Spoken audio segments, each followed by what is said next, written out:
Are you ready for some spine-tingling moments? Everyone couldn't help but dance, unknowingly leading to their last hurrah, while the green gaze lurked in the corner, watching them. Suddenly, the music from the radio stopped, replaced by the sounds of fierce gunfire and screams which belonged to the previous team members, startling a few of them instantly. Omu hurriedly turned off the radio. After all, morale couldn't waver now. He painted a bizarre picture of the chef and the doll as he sent them on guard. Suddenly, a soldier called the middle private walked into the bushes, giving both a fright. Thunder and lightning followed, and while standing on the second floor, Omu seemed to see something. A woman in white suddenly appeared, standing on an open patch not far away. The sound of jingling bells came from her, but she quickly vanished into the night.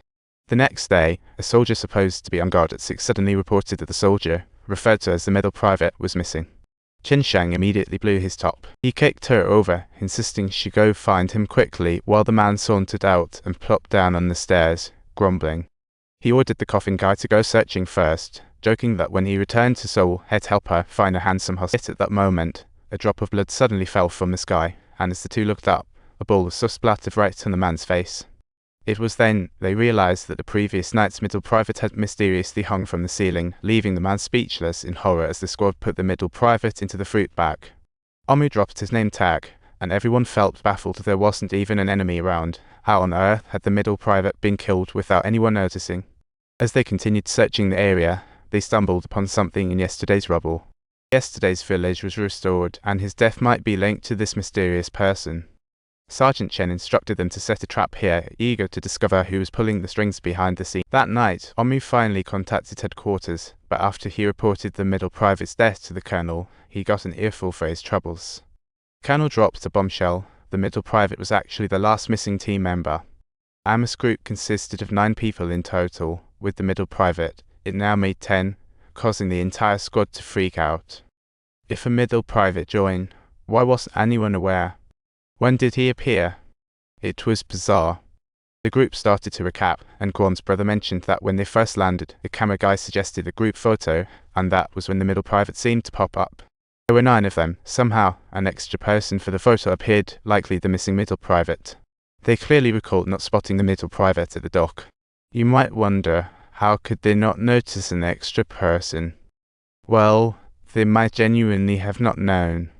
This team was hastily formed in a hospital, unknown to each other, hard to spot an extra middle private. Camera guy and Kwon's brother stood guard, but he was spooked by the middle private stuffing chocolates as memories flashed.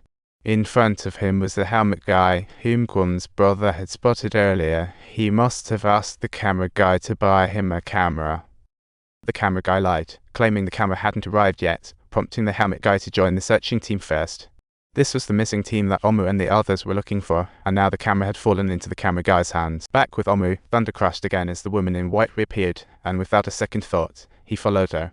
The bells on her body jingled continuously. He mustered his courage and followed, as she seemed intent on leading him toward the stone temple. But as Omu turned around, he suddenly discovered he was next to a tombstone belonging to the French army. The nearest tombstone had a bell on it, and looking up, he saw the graves of the twin French soldiers. According to the dates, these people had clearly been dead for decades, totally shocking Omu. He didn't even realize he had lost his lighter, and the scene shifted back to the camera guy. As he dozed off, the coffin guy fiddled with his camera.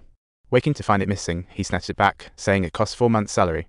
But the coffin guy suddenly said, "I know this isn't yours. You didn't put in a dime." The camera guy sensed something was off.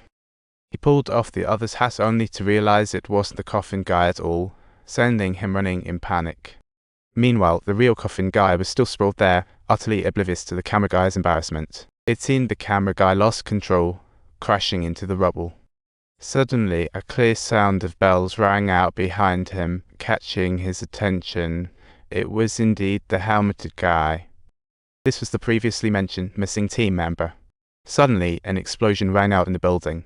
When they rushed over, the camera guy was nearly gasping for air from the blast. Upon seeing the coffin guy, he quickly apologized.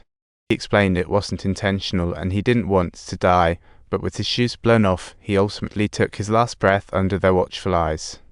As the team returned, the green gaze still lurked in the corner, and upon getting back, they finally realized they were in the presence of a ghost. Otherwise, the two ahead couldn't have died like that, but they were interrupted by Chen Xiao, who apparently knew something. So he found Omu, who both knew something was wrong, and suggested searching in 2 teams tomorrow. They needed to quickly find the missing people and leave early. The next day, Omu and Chen Xiao each took a few members to search, and as they passed through a rocky area, the dolls spotted the mysterious rock from a few days ago. They had returned to Romeo's entrance. Over with Chen Xiao, a commando found Amos lighter in the weeds, and when Chen Xiao saw it, he uttered something completely nonsensical.